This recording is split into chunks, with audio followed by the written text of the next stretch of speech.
So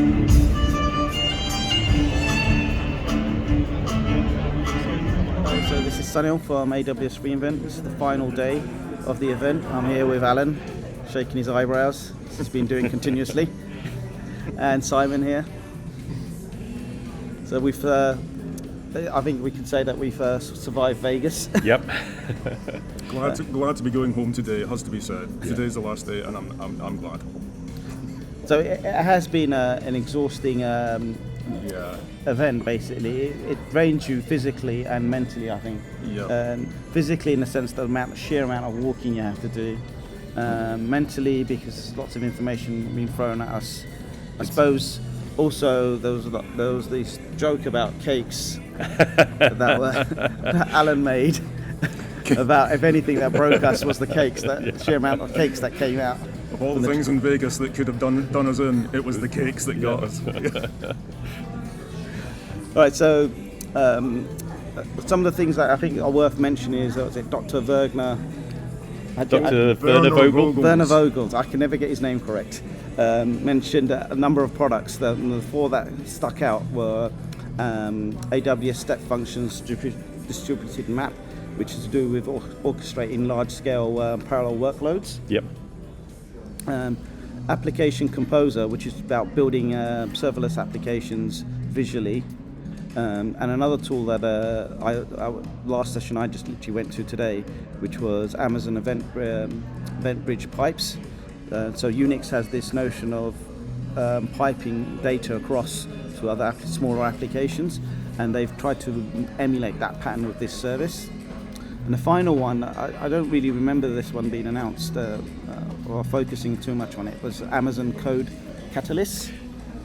It's a unified development service that makes it fast to build and deliver these applications. Actually, I remember him showing the editors that they're going to support on this. Yeah, so the Code Catalyst it's a code development environment, but it's also a CI/CD pipeline tool.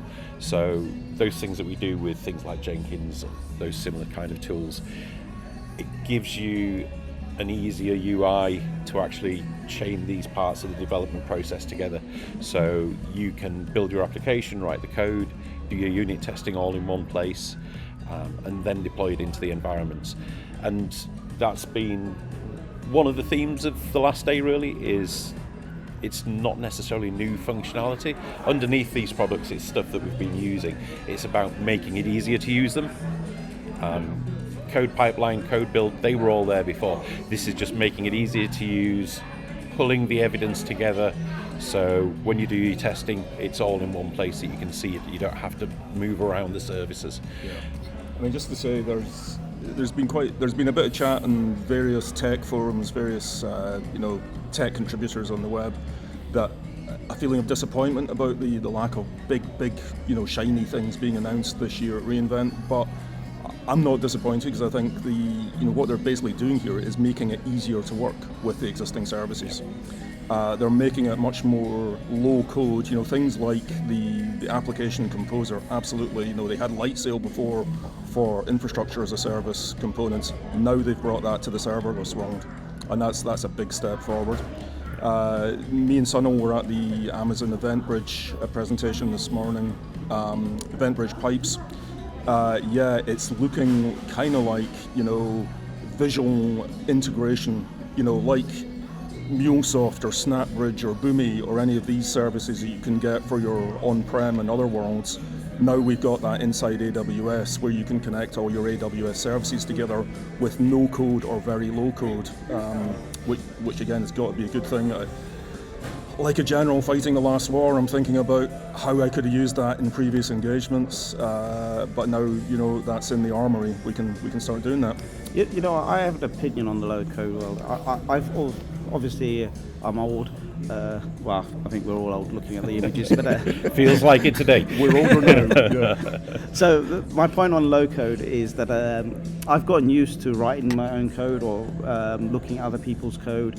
And I don't think low code is going to get rid of that mindset.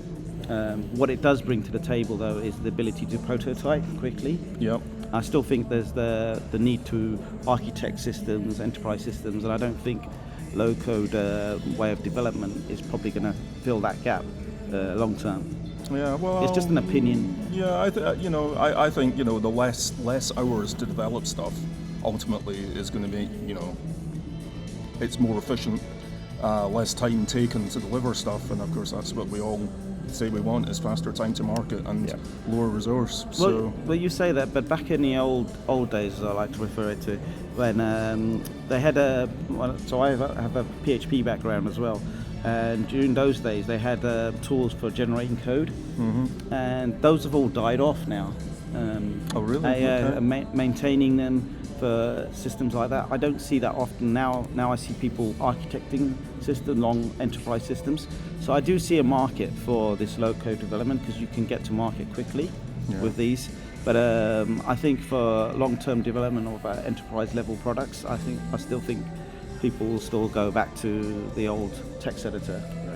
Well, I'm all in favour of people doing architecture properly. That's for sure. Yeah. And what I will say is the keynote from yesterday morning is going to be on YouTube soon. The next couple of days, really recommend watching it.